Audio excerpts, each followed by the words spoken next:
Welcome to Cow Talks. I'm Chris Pravat, beef cattle and forage economist at the University of Florida. And I am Marcelo Valau, forage extension specialist with the University of Florida. And this is our podcast, where we dive deep into the main topics affecting livestock and forage production in the southeastern United States. From the mainstream media to new technologies straight from our research stations. From cattle prices to international trade. From our pastures and beyond. Join us on this journey as we tackle the main issues affecting our producers and the sustainability of our production systems. Thanks for joining us today. Chris and I invited Ann and Cheryl to join us on our live hour today to do the traditional cool season forage update. What we want to do today is get some updates from Ann on what's available, what's in the market, what are the new recommendations for cool season planting, and then Cheryl is going to talk on fertilization. And one more thing is that the updated recommendation list is published. The Walk in the Wild side, the wildlife one, is updated. We included turkey. Also, there is some recommendations for turkey. And what do you have to tell us today? What did you learn from your seed folks? Okay, so I mentioned earlier, it's there's seed out there, and I'll talk a little bit about the problems in California and Oregon and how that impacts ryegrass and the clovers. So let's start out with that. According to Smith Seed, and Smith Seed is the largest producer of just generic ryegrass, they say they have ample supplies. The question is, the ample supplies have not yet arrived yet, and I don't know when they're going to arrive yet in your local feed and seed stores. So that's a concern. Clovers, according to Smith, who also does the generic crimson clover, there's ample seed production of crimson coming from California and from Oregon. The problem's going to be the red clover and any of the other kind of specialty clovers like arrowleaf that are going to be limited. So I use a lot of red clover. Prices are going to be very high. Actually, the prices they did think would be a little bit higher on crimson clover as well. So plenty of crimson, but I guess they're going to increase the prices into like the $30 a 50-pound bag range. But having said that, it went up to like $60 a bag. And I want to remind you, crimson in particular, but most of the clovers come pre-inoculated. And in the case of crimson, you can buy raw crimson and buy inoculant. And the seed's usually very expensive because there's more actual viable seed in the bag. Then there's inoculated that just has a fine layer of rhizobium adhering to the seed coat. And then there's the coated. So when you get the coated, you have probably at least 30% less seed in the bag. So when you're buying or suggesting to folks about crimson, it really depends, or pricing will really depend on what is actually in that bag, how it's treated. Red clover comes pre-inoculated, usually coated. Arrowleaf clover has come raw in most years past. I haven't seen very much coated arrowleaf. Ball clover is always coated because it's very, very tiny, about the size of white clover seed. And it's going to be very expensive this year because they've limited their production, and that comes out of Texas. Okay, then on the small grains end, not a lot of wheat, but that doesn't really affect us a lot because most people don't grow wheat unless they're some type of cover cropping operation and they're ensuring that field for production. Cereal rye, Florida 401 is going to be in short supply. There's a lot of interest in malting with 401 and our newest one, the 405. So it's 401 will be in short supply, but 104, which is now called Kelly Grazer 3, it had ample seed production up in southern Tennessee, upper Alabama. So that one should be okay. And Renz Brezzi, Elbon, Maton, Bonnell, all those are brought in from from Oklahoma. And so as far as I know, seed production of Renz Brezzi is fine.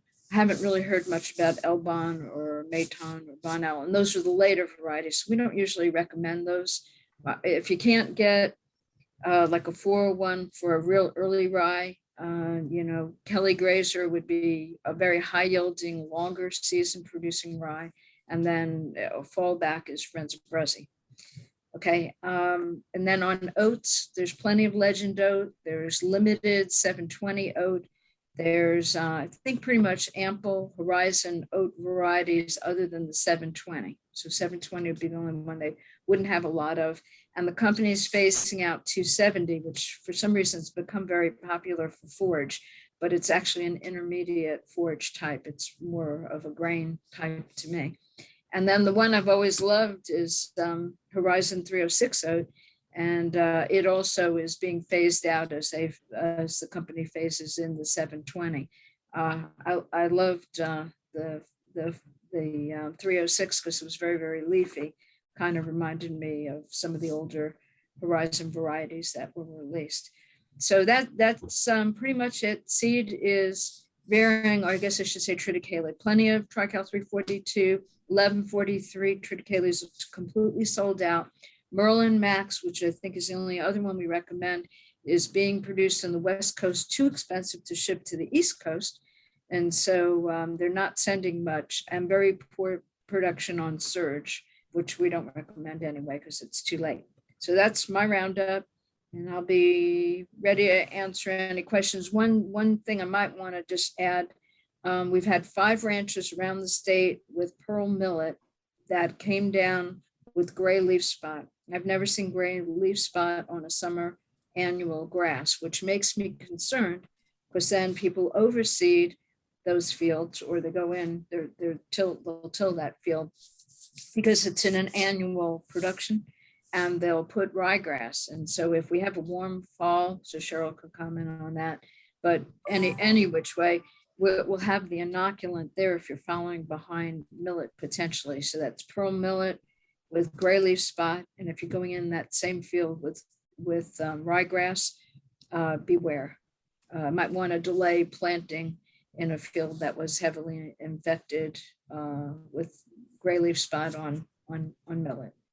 Normally, I would say with millet, you could graze it down in October and go right into a stale seed bed, or sling it out, or some people fly it on.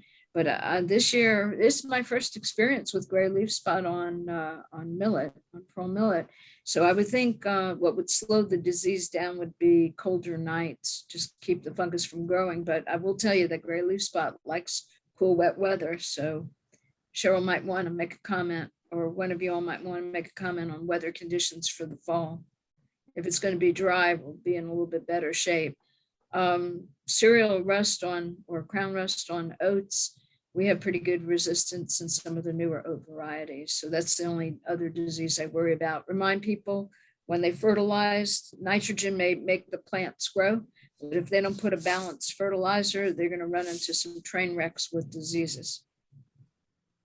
I have a comment regarding the diseases. And I brought this up to you earlier, Ann, about the potential that maybe some of these fungal species are, and it's noted with several, that they are becoming more resistant to fungicides. And if we're overusing or misusing fungicides, that maybe we're getting a little more virulent and it's spreading into crops we don't typically see it on as well. I'm just curious about that. Right. So gray leaf spot is, also a turf grass issue, which, turf grasses are sprayed a lot with fungicides to control it. But I don't know that impacts us so much, but it could be changing the dynamics. There's no one here that I'm aware of in the Southeast that actually looks at host differentials or varietal changes in the gray leaf spot arena. We do with rust, and we do with like Hessian fly, but gray leaf spot, I've never seen it on a summer annual, but I'm concerned for the fall planting season. So just be aware. And if you have millet in your counties, you might want to just run by a field and take a look and see if it looks healthy. The other thing, check to see if it's brown midrib or not, because seeing more. In fact, the one location in was actually brown mid-red, the producer told me. So Right. That's right. So it was Tiff Leaf 3, Exceed, and some of these BMR types, and one other. But they were, because Tiff Leaf 3 is now off patent. So there's a hybrid. It's got a different name, but it's basically Tiff Leaf 3. But we had 5 locations, different ranches, different varieties, all with severe gray leaf spot. You mentioned something about some issues of 401 rye being produced in Oklahoma, and that's not 401. Right. Okay. So there's a big demand on Florida 401 cereal rye. It's the earliest of all the small grains. It's used for windbreaks. A lot of vegetable operations use it for a windbreak. It's also now being malted. I mentioned that, but a lot of interest because of the cover cropping put 401 in the limelight. And that's what we have. 405, which is rust resistant. 401 actually has rust, but 405 is going to be the same maturity. It was developed out of the 401, but we haven't placed it yet on the market. So what Marcelo's referring to is there was so much interest in 401 that they started growing it in Oklahoma. And when you shift to a different location like that, and you make harvest for a couple of years, you actually change the maturity of the plant and essentially are developing a totally different variety. So I have to do a lot of grow outs for the seed commission to prove the genetics. And we do it mostly right now phenotypically and not with genomics. So what we've seen with a lot of the Oklahoma 401 is it isn't. It looks like it's Renzabruzzi. It's later than the real 401. So my suggestion to you is always look at the source of your seed. Where is your seed being grown? And remember, most things out of Oklahoma and Texas are later. So even our oat varieties, and those are self-pollinated, so it's not like they're changing their population. But most things produced in Oklahoma and in Texas will be later. And that's not what we need in Florida. We need something non-dormant, jumps out of the ground. We have mild winters. We don't need it late competing with our summer perennials. We need it early when we have no summer perennials to graze or summer annuals. And I've got one question for you on cool season annual forage breeding. Obviously the breeding program at the Noble Research Institute has changed a little. Is that going to impact some of the breeding lines that we potentially could, like, because even we use Elbon and some of the other ones in the Southeast? I was just curious what your thoughts were on that and any update you could share with us.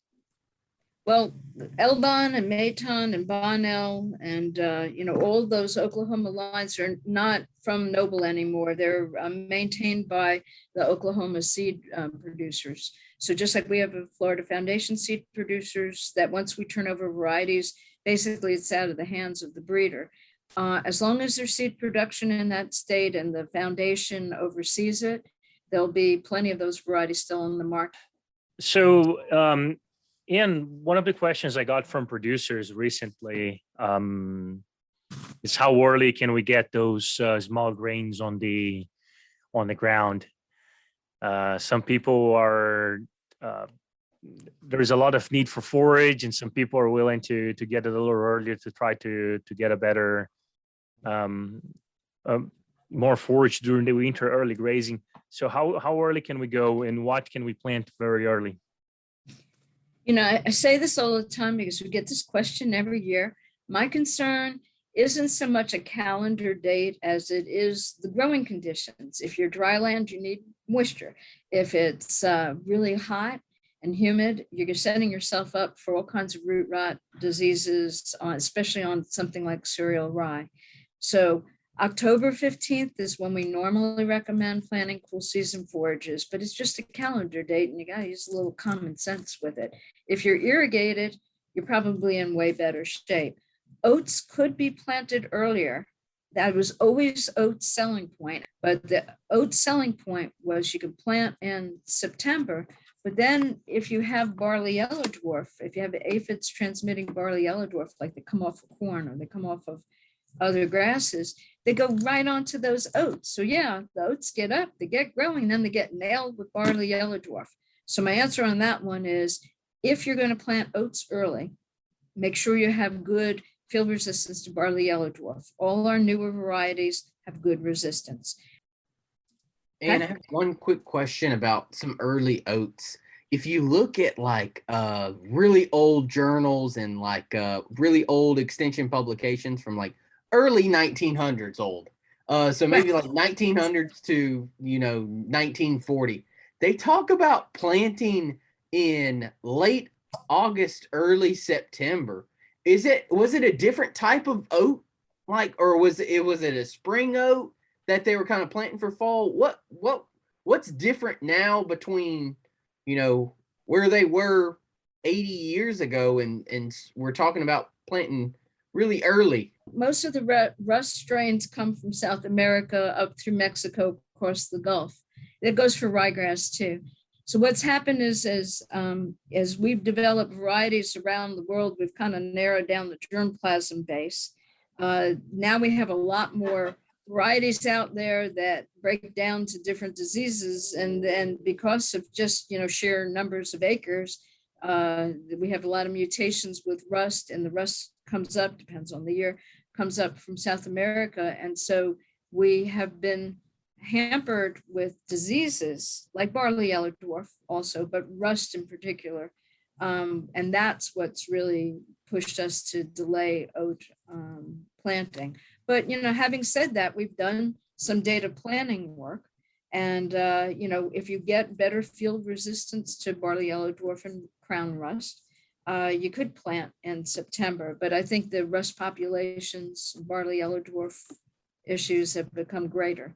Aren't rust issues more later in its development than, or do you get it early when it's establishing as well? Right. And the reason you're asking that, Cheryl, is because you always see it planted after October 15th. So rust would come on later when you start warming up in the spring, and that's why you see it then. But if you plant early, it's not that the rust's not out there. It's just that the growing conditions at the cooler temperatures slows those rust spores down, and probably also air movement across the Gulf Stream and all. So we talked about how early, but how late are you comfortable with this going? How late you can plant? Yeah, how late in terms of planting date? I have some theories, but I will tell you something from Auburn. One year we had such a horrible drought, probably before all of you were born, but I was around. And Don Ball and I did a rescue mission and planted in February a bunch of different cool season forages. And what we concluded was varieties that were super early, like Florida 401 rye and Legend Oat, Tri-Cal 342, of those different small grains. Those are the ones that you could actually plant in January and still make back your seed costs, your fertilizer costs, and costs of planting. So, and it became a rescue mission for folks who had a lot of cattle and had no hay left because we had a bad drought that year. We had then we had a lot of rain, and we never could get things planted on time. We had a very, very tough year. So you can plant in January. In fact, the entire triticale and oat breeding program was planted in January because Ron Barnett I was just biosci, Ron had so many wheat lines that we never got done planting all our wheat through December. So oats never went into the ground, and neither did, and triticale was even later, just out of sheer necessity because of timing. And so what we developed were very short season oat lines and very short season triticale lines, which in the end turned out to be to our benefit. So they're all kind of condensed. They grow fast in a short period of time, and it's exactly what you need for Florida. And it also helped us without knowing that we were manipulating photoperiod, because you're under short days in January when you plant, and the plants that did really well were the ones we selected. So those were less day length sensitive. So Cheryl, I was taking a look here at the National Weather Services, the forecast for the 3-month forecast from here.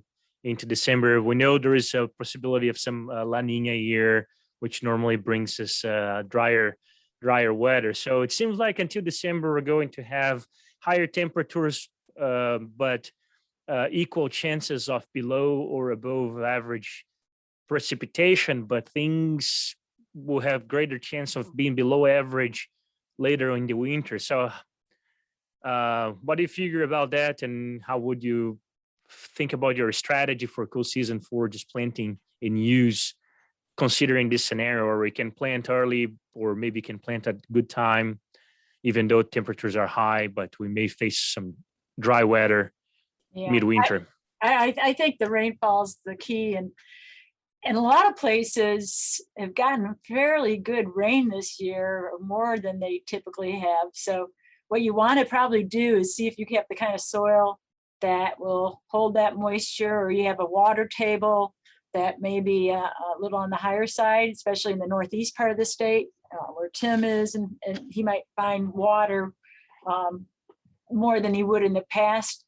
Then he'll be okay. But other than that, I mean, if you don't have water, you can't grow anything, right? And especially ryegrass. And La Ninas tend to go drier. So if you're wondering if you do ryegrass versus some other options, you might look at the other options a little bit more. And our driest land, the rice, cereal rice, and some of the legumes, large seeded legumes, work the best in dry conditions. But this year, because of the wet and a lot of diseases, you probably want to wait longer and then just figure out. I mean, again, you don't know what's going to happen until it happens, right? And with Florida soils, it's hard to know. You know, you're only 3 or 4 days away from a drought. So in terms of temperature, I was mentioning earlier, it doesn't have much of effect. Maybe it tends to be warmer, but what we see, at least in the northern half of the state, maybe not so much in the southern half, is we get hit by a super bad cold spell of 1 to 3 days, and around late January, early February, and it's been warm all the way up till then. And so that's bad for citrus growers, that's not why we're here, but also maybe some of the oats and other things that are a little more sensitive could get hit a little bit. But by that time, if you got your plants in when you were supposed to, in October, November period, they should be old enough to take that. And Ann can chime in if she has some other thoughts on that. The only thing I'd add is if you're going to late plant, make sure you got your seed in hand, because chances are a lot of the seed's going to sell out. It brings a question that I was just in a BMP meeting earlier today and talking about promoting more cover crop use. And this is mainly on cropland that's going to be grazed. Marcelo attended that meeting. In the case of cover crops, especially for grazing on row crop land, do you see, if they start really boosting up and start getting greater demand, do you see certain varieties or certain material that's going to become even more scarce, and things we need to look out for in terms of prices and availability? All the early varieties are going to be the ones that'll be more desirable for cover cropping. They get up like they're non-dormant, so they get up, get growing. That's the whole idea, protect the ground. And then we really don't care if they're productive unless you're going to graze it or cut it for hay. But if you're going to leave it grow, you really need it up and growing very quickly. And if it freezes, who cares? Because it's still cover cropping, unless is keeping the soil protected, unless you're going to do something with it. And that's why I said the earlier varieties, what I'm hearing is people who are cover cropping are going to use early varieties. They're going to cut it for hay. They're going to get a little bit of regrowth, and they don't care if it freezes out. And having said that, the cheapest cover cropping that no one talks about would, and I'm not promoting the use of Roundup, but you could just put ryegrass and then go back in. And I know, Cheryl, that there's the allelopathy, but if you were to plant ryegrass in, let's say, October, November, it'd be cheap. It'd get up, it'd protect the soil. If you're not looking for grazing or tonnage, or, that's not the focus, you could go in February and you could just, kill it with Roundup, or if we get a cold snap, let it freeze out. So some varieties could freeze out. There's one called Shawashaba. And then you'd have a cover crop there. just a standing cover. That's all you really need for cover Yeah. cropping. I think that's David's promoted that. If you have water, that would be a good one. Yeah. It's well, actually, it's North Georgia, Alabama, and further north. They're using our early ploid, and that's what variety of ryegrass. They're just letting it grow because it gets up and gets going, and then they just hit it with paraquat, or they hit it with Roundup, or they let it freeze out. And I thought, God, that's brilliant, because that's way cheaper than any small grain's ever going to do for you if it's just strictly cover cropping and you don't care about tonnage.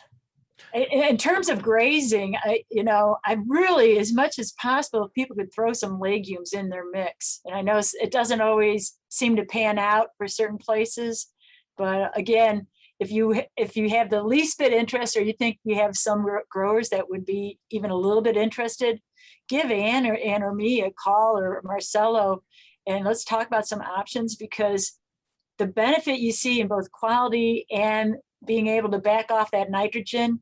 Now, you really want to still put some nitrogen on in the beginning to get them going. I see disasters when you put zero nitrogen and you throw legumes in there. A lot of times it has a hard time getting going. But you get a little bit in there and it just really propels itself and keeps going. So, and there's so many options now. The larger seeded ones do better in terms of drier soils, because they're more aggressive, get a root down deeper to get where there's a little more moisture than some of the small seeded types of options. So we try to consider that when you're looking at things for fall planting. Cheryl, can you name a few mixtures that would be interesting, and also the nitrogen fertilization strategy for the mixture? Well, I always tell Ann, I love vetch always does great, but I know a lot of people have problems or complaints about vetch. And but that really does well. And so I don't know if in terms of bloating or other issues that people have with vetch. I know it's not easy to cut if you wanted to cut something. Crimson's always an option, and it's one of our earliest legumes.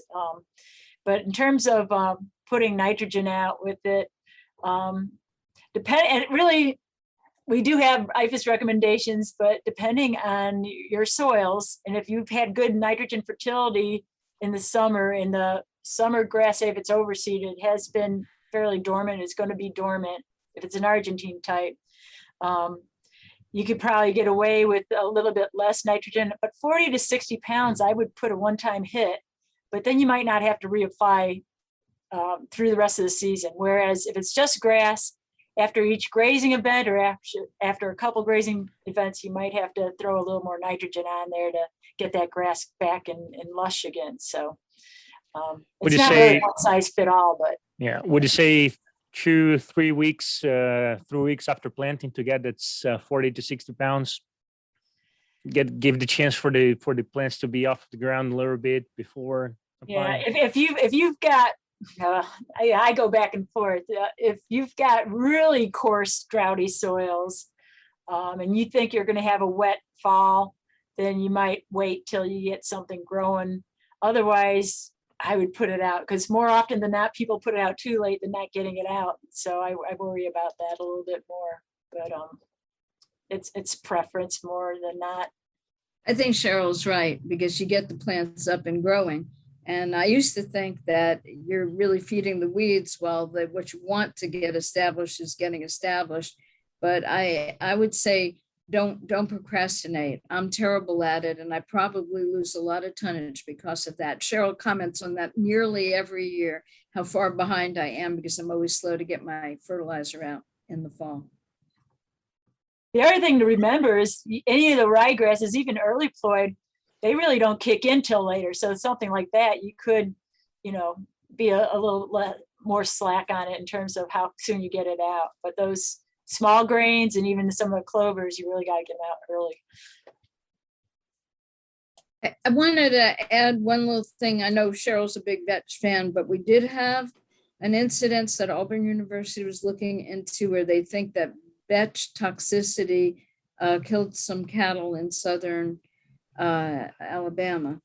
And then I did have 2 cases of bloat, which I've never seen before in cattle, where they were eating just straight white clover that had taken over a ryegrass white clover pasture in North Florida. So, when I think legume grass mixtures, you don't need a lot of legume, less than 30% is probably advisable. When it starts getting really aggressive and out producing the grass, one, you're not getting the tonnage that you probably need to feed the livestock. You're losing out ground on tonnage. But the other concern I have is maybe too high nitrates in the forage.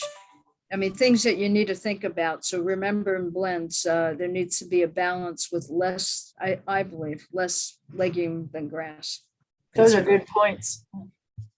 I've even seen crimson clover that's shaded out and killed out Bahia grass as the Bahia came back in the spring, got wiped out. Is 30% a good target for the legume portion in the mix, or below that? We have some seeding rates for blends. I can offer you some, depends on what you're trying to put together, but the majority of the seed in the blend should be a grass. And so, rule of thumb, 100 to 120 pounds on cereal grains, small grains, 20 up to 25 pounds or so on ryegrass is good. And then, clovers, you have lower seeding rates anyway. Use half seeding rates if you're going to put it in a blend. If you're going to use a multiple, several different legumes, I'd maybe say a third or half of a seeding rate in a blend. So a quarter of a seeding rate. So about a quarter in terms of plants, about a quarter of the plants, maybe in terms of mass. Right, because you don't need a lot of legume. You're not going to get the tonnage that you need to carry the livestock and fill the bellies. Yeah. So regarding the veg toxicity, something I heard first time I heard was an agronomy meeting a couple of years ago. And there are some people reporting that, some people saying that's not a problem. I've seen a lot of hairy veg being grown and grazed in Brazil, and I've never heard that before there, but probably some could not be reported. There is scientific reports of it happening, and it normally relates to skin sensitivity. Muzzle especially can result in some more organ damage and laminitis and other things, normally recovered after some times. I risk to say that I'll be more concerned in not having forage or not having good quality forage than than the risk of toxicity with the veg, especially if you have it mixed with grasses. And the one point is important: veg is very aggressive growing, and it can take over, and it forms a mat. It's an awesome cover crop. And it reseeds, Marcelo. It's a pretty good reseeder. Yeah, we have a lot of volunteer veg types in our North Florida fields. Yeah, does hairy veg reseeds also, or just common veg? Nope, reseeds. Okay. We actually have Cahaba white that was grown. Mm-hmm. I've been up here, almost 40 years. I've never seen the Cahaba white studies, and it's still out there in the fields. I can walk right up to it, and it's amazing how much is there. Cahaba white is a very old veg variety. Back in the 70s, we had a lot of veg varieties, but again, keep your legumes to just a percentage of the blend. The other thing is the winter pea is, to me, another favorite, but I guess, it doesn't hold up well to a lot of grazing. So that's one of the concerns. But if you just need something with high quality at a certain time, that might be a good one. And it comes up fast, and it can handle drier soils because it puts a root down pretty fast. The only problem with that is it takes a specialty rhizobium. It doesn't usually come pre-inoculated. There are very few companies that are marketing anything but Austrian. And when Whistler and Lynx and I'll try Maple, when those three came out a few years ago, we trialed them, and I thought they were better than Austrian. But the companies the peas in general, the winter peas in general were being produced out in California. And the market in the Southeast for those pea varieties just couldn't justify the cost of production in California. So most of those improved varieties just fell by the wayside. Too bad. The only one was common Austrian. I don't think I think Lynx is off the market. Maybe you'll find Maple or Whistler, but I have trouble finding it. And I wonder if Ann could just remind folks about the benefits of red clover because of its longevity. I love red clover. Let me just tell you, Kentucky clovers are late. It's back to that old, we want non-dormant red clovers. We want them to get in, get up, and get growing. So mixing crimson with red gives you an early crimson clover population. And then as it starts to phase out, red clover comes in. And in the panhandle, as long as we have decent moisture, I can show you, I have lots of red clover in Bahia grass in August, non-irrigated on our farm, and I've been doing it 35 years. The other one is going to be the ball clover. We are testing a ball clover that's developed in Florida.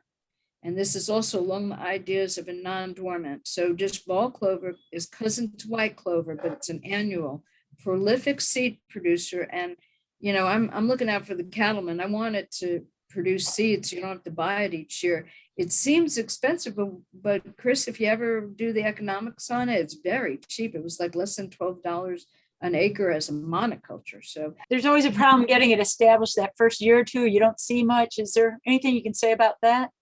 Yeah, hard seed. If we would reduce the hard seed, because we don't need that. We need it to have a little bit of hard seed so that we'll have a seed bank, but we really need the bulk of it to get up and germinate. So most of the ball clovers are out of Texas, and they're very hard seeds. So the first year you don't usually see much, but in the second year and third year, and then there's a ranch over in Jackson County, and I watch them. They've got a little bit of ball clover established, and then they let the cows. They hayed it when it had seed in it, and then they fed the hay to the cows. So the cows spread it over 1,000 acres, and they never had to drill it or anything. They just let the cows spread it from just, you know, a few acres that they started with back in the beginning. And so what we talked about earliness of grasses. What about earliness of winter clovers? Is there a limit on that too, or not as much? Well, you know, my argument would be it's the same thing. You need to have cooler weather. But then if you look at the roadsides, you'll see nobody's reseeding the roadsides every year. It's coming back from reseeding. And that stuff, when it gets growing and gets started, it's usually, I watch it, usually around September, and it's already getting up. And that stuff looks just fabulous. But don't forget the roadsides are limed. So I don't know if it's a function of good fertility and moisture running off of the roads that helps those clovers that naturally are reseeding get going a little bit better, but because of diseases, I'd say still you want to stick to that October time frame for planting all cool season forages. So we haven't said anything about brassicas yet. That's a little bit earlier of an option for us on having some maybe November, early December grazing. Do we see consistently good responses with those? I think it's expensive. I think it needs moisture. I think it needs a lot of fertility, better soils than a lot of us have. So, you know, I love brassicas. I really like the tall tines tubers, or what was that called? The daikon tubers. But, you know, until you get a frost, it's not usually sweet. I don't know. It's more of a management nightmare. But one of the cheapest forages I ever saw, Chris, was ryegrass and purple top turnip in Escambia County. Cheapest winter forage, kept the fat cows super fat, but over in Escambia County, they had Walnut Hill where they have very rich soil. Isn't that like Southern Alabama? Very good moisture. They were the big farming community up there. They had perfect conditions for that kind of a blend with brassicas to be successful. I've never seen it very successful anywhere else in the state. In Central Florida, we were seeing that, like not J hook, but like an L hook of the root where it was hitting conditions it did not like. And that was fairly common. So we weren't getting those big tubers either in some of those places.